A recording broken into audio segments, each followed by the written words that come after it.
tie first part to the second part, and then we'll start with you talking about some of your experiences and some of the things that brought you to Nashville, Tennessee, dealing with housing. Take about 3 or 4 minutes, 3 minutes for that. Then when you get through that 3 minutes, you'll pick up on him and tie into what he's talking about. Listen to what he has to say.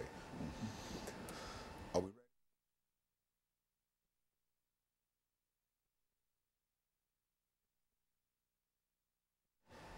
Thank you and welcome back to the second segment of the show for today. We're talking to Mr. JSettles and Mr. Carter Abels, and the topic is shelter for the homeless. Mr. Abels, before we had our first commercial break, we promised that we would give you an opportunity to say something about the great state of Arkansas that sent you to Nashville, and it'll give you an opportunity to sort of bring in the kind of information dealing with shelter for the homeless. And then Mr. Settles will sort of pick up on what you have to say, and then we'll be able to deal with this 8-minute segment from that perspective. Sure. So I was, fortunate to grow up in Jonesboro, Arkansas, so just about an hour northwest of Memphis. So close to Tennessee my whole life.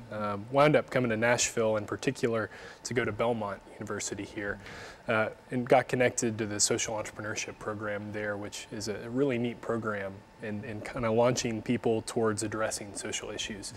But talking about housing and what we do, one of the things that is pretty staggering is just the immense need for this kind of housing. I mean, every year in Tennessee, 16,000 people are released from prison. And most of those people, when they're released, if they don't have a support system, if they don't have a job or family to take them in, they're essentially given the clothes on their backs, a one-way bus pass, and maybe $20 to $50. So if you don't have a support system in place, homelessness is inevitable, or those people wind up back incarcerated. And so the challenge that AFSIS House faces is how can we take in as many of those guys as possible and give them a chance to get on their own feet, to become contributing members of society, to find stability, and to re-enter society as productive citizens. And so, James, you've been involved with this organization for many years, have you not? Yes. And what have you found in terms of your experience, looking back over all of the things that you've done so far? What are some of the things that you'd like our audience to know this morning about some of the challenges that you have to face? Certainly, you're trying to deal with incarcerated individuals, 16,000, I'm told, out of the system each year, and certainly you can't meet all of those needs. But what are some of the needs that you're able to meet?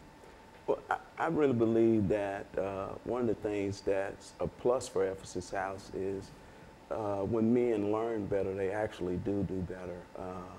When men come to AFSIS House, one of the first things we do is help them get their ID, because when you're homeless, you really pretty much have nothing. We help them get ID. We have classes that are centered around job readiness, job retention, financial literacy.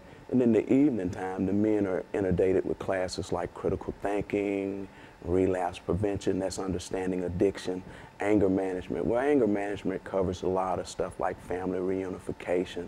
And we have been able to see that when people are impacted with those type of life skills and putting them in an environment where they can grow and be the best that they can be, that is staggering how people actually do better. And so in a real sense, you've got a large number of success stories that you can deal with, having dealt with this organization since when, 2003.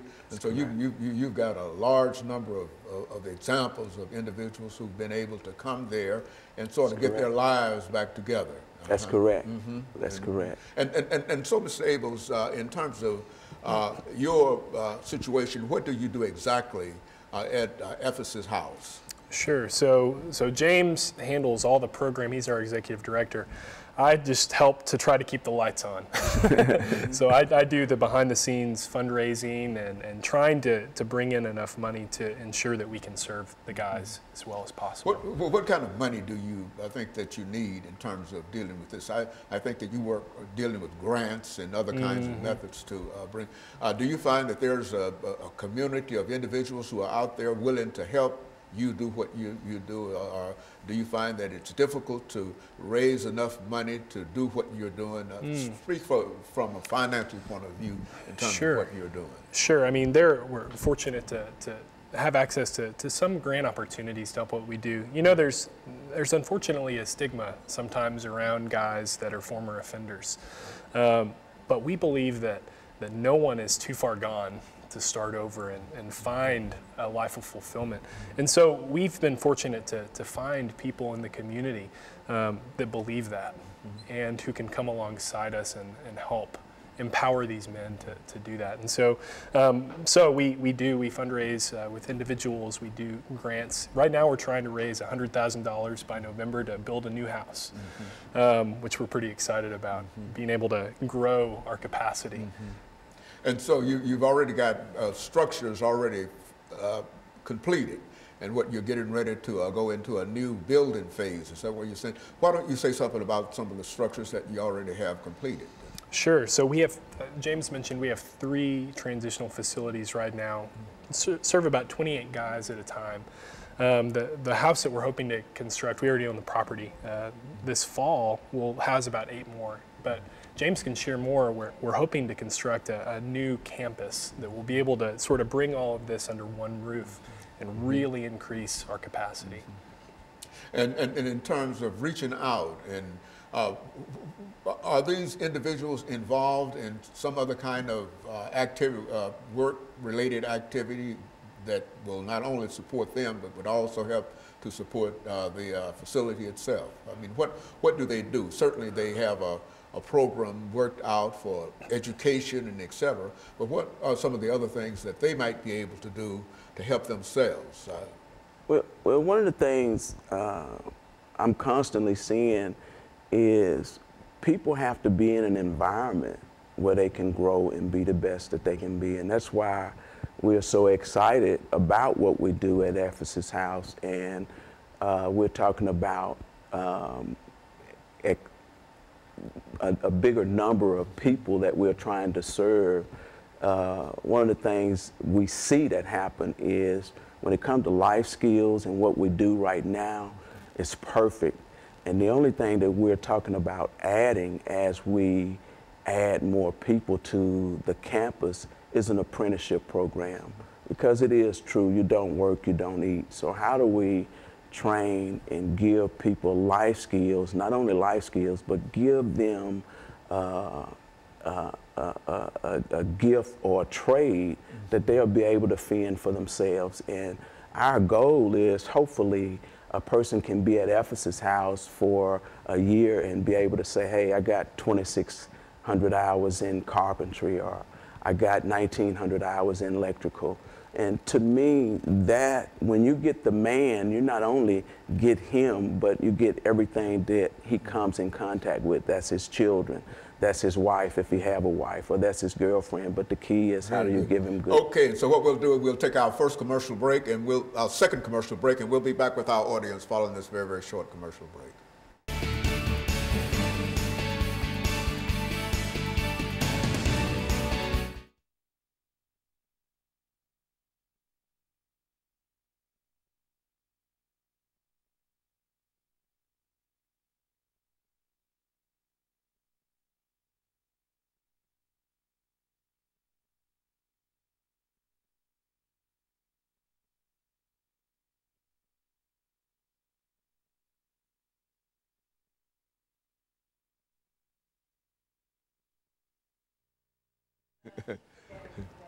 No, we all right. So what's this last segment? This is 10 minutes. This is your show. I mean, I don't know anything about this. Okay. When these folks graduate or get out of here, I mean, do you have a group that are going through, and have you got some folks that call back and say, hey, I got a job and I'm doing, give us some examples that, of some of the folks that are doing whatever y'all are doing. Yeah. And you got 28 folks in 3 different buildings and facilities. How long, what's the general length that they stay there? Do they come out of incarceration, stay there for a few months, and then go out and get a good job or whatever? Those are the kind of things that we want to hear. Yeah. You see, and so, And that's why I want you to tell your story, you know, Okay. because you know what, you know, you got some folks that probably came out and working over at NSA, NES, what, you know, working at different jobs, involved in different kinds of things, and have said certain things about your program and et cetera. Yeah, that kind of, you know. I got you. Yeah, just, so you got 10 minutes. And so try to keep that chair. Still. Yeah, that camera follows that chair. And so, you know, just try to do that. You know, we got 10 minutes, and so we're going to start with, did we start with? You start with him. Me last time. So. Okay, so we're going to start with you. And Who, me? Cool. Did we end with you last time? We started with him. Okay, but we ended with you. Ended with me. with you. We got to, we'll start over here with you. And okay. the clock isn't as true, so I'm going to keep doing what I'm doing. Yeah, well, you did come out good on that last one. Okay, right yeah. time. Yeah, I know. Yeah, after 30 years, I generally come out. I love you. Okay, so we've got 9 minutes and 50 seconds. Yes. Okay, and so that's what we have. And so, what I want to know is some of the things that you think people ought to know about your organization and your needs, and some of the successes. You know, that kind of information. You know, if you got somebody that went through a carpentry program and they're now working on one of these big buildings that they have around here and et cetera, because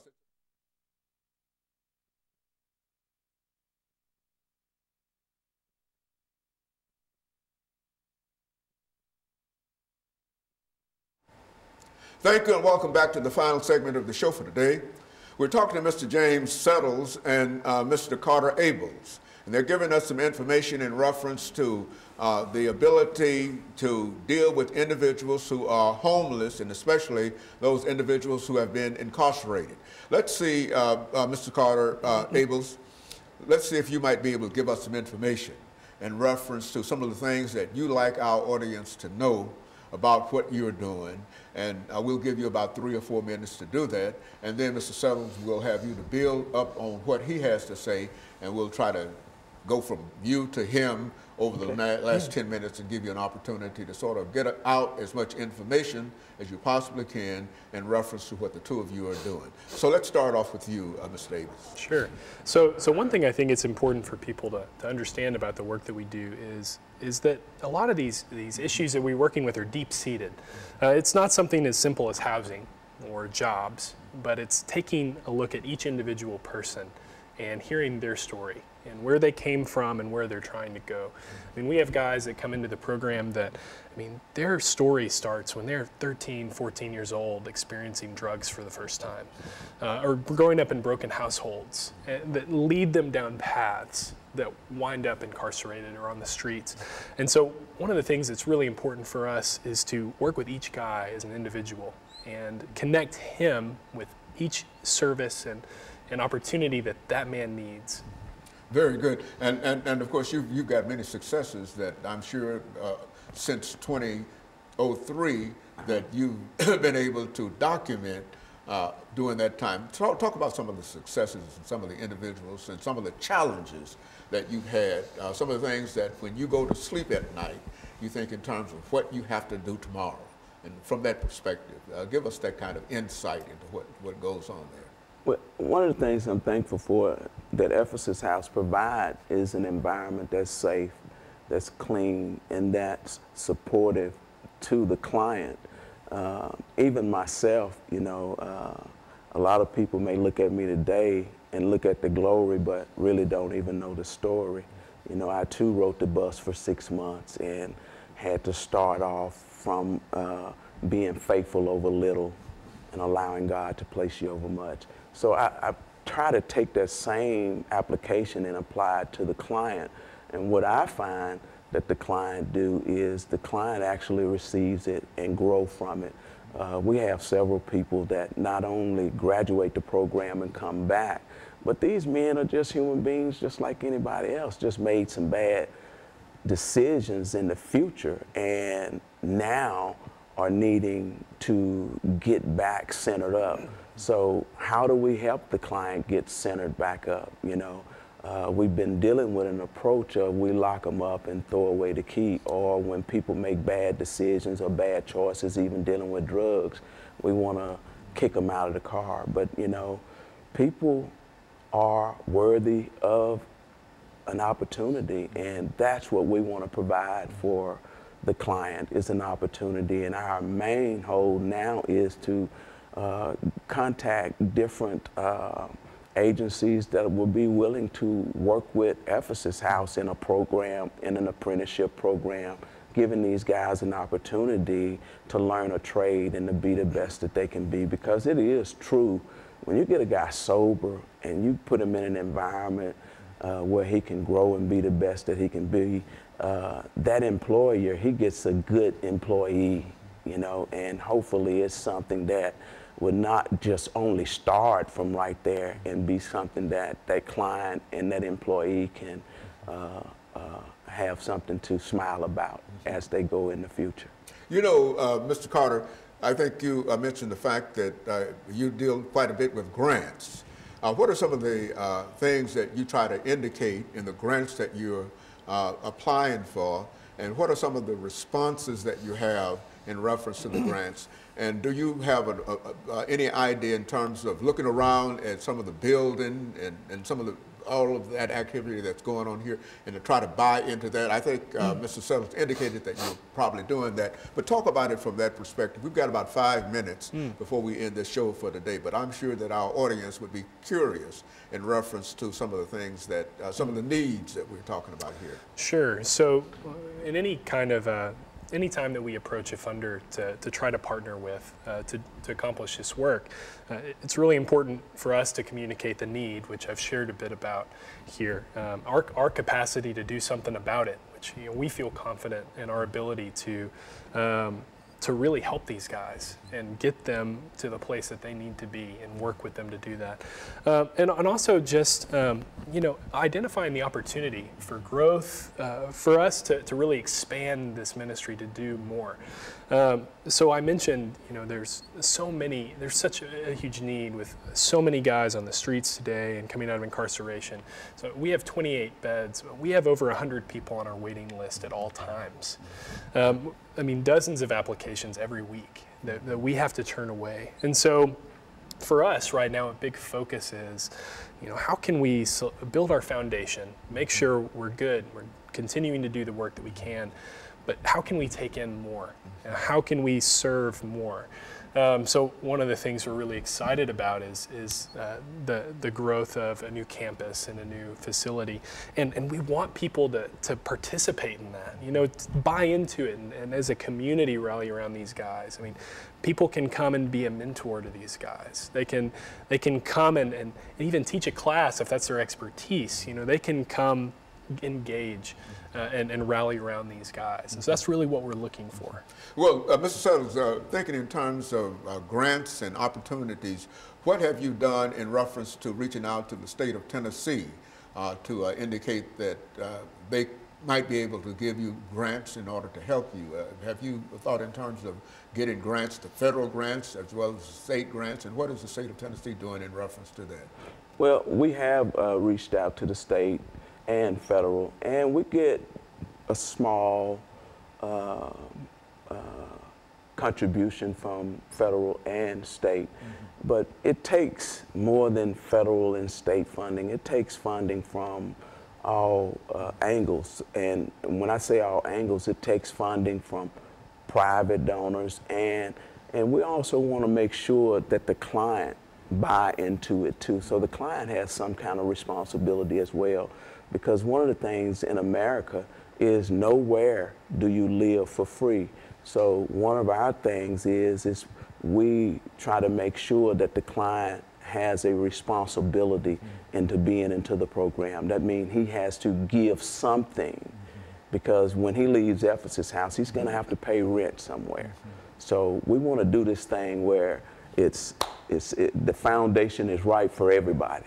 So in a real sense, they live there rent-free and without any kind of compensation from them in terms of helping you to move your organization forward. Is that what we're saying? Yeah, but that may be initially. But see, our goal is how do we take a client that comes to Ephesus House with nothing and help that client establish a foundation where that client is a tax-paying citizen and he's also participating in paying where he lives. And so it gives them an opportunity to demonstrate the success of this program by giving back to the program. And while you got 28 individuals there, these individuals, once they are there for a while, will have an opportunity to assist the organization in terms of what you're all trying to do. Each person in a real sense represents an individual who can reach out in order to support your program. Is that what we're saying? That is correct.